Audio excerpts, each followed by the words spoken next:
Napapalakpak ng husto si Kim Chu sa naging pahayag ng It's Showtime co-host niyang si Ami Perez tungkol sa hindi kasundong biyanan. Ayon kay Chang Ami, kung hindi raw ka-close ng isang tao ang kanyang mother-in-law o biyanan, kailangan daw nitong gumawa ng paraan para magustuhan siya kung talagang seryoso ito sa relasyon. Yun naman talaga ang medyo kailangan ng matinding laban yon. Yun talaga kailangan yung mag-work together as a team na sabihin mo dun sa partner mo, I feel na hindi ako gusto ng mami mo. But since I love you, I will make this work.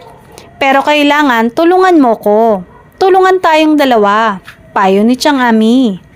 Matunog ang palakpak dito ni Kim na may kasama pa raw pagtango. Napansin ito ni Vice Ganda at biniro siya.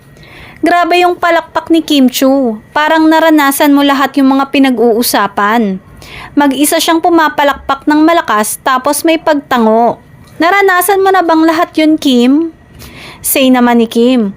Ang galing kasi ni Chang, ang linaw ng pagkakapaliwanag. Biro ulit ni Vice sa kanya. Kaya dapat mas nakausap mo siya ng mas maaga, di ba? Napatawa si Kim sa hirit na ito ni Vice dahil kabe-break lamang niya sa aktor na si Sian Lim. Pero bumawi naman si Vice at sinabi kay Kim, I love you, Kim.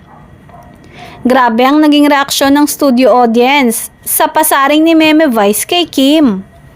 Natawa na lang si Kim sa pagbibiro sa kanya ni Meme Vice.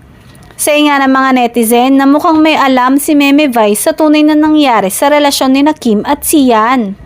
Kaya ganun na lamang itong magbiro sa dalaga na hindi naman niya ginagawa dati. Samantala, tila unti-unti namang naliliwanagan ng ilan sa kung ano ang tunay at sino ang dahilan ng hiwalayan ni na Sian at Kim.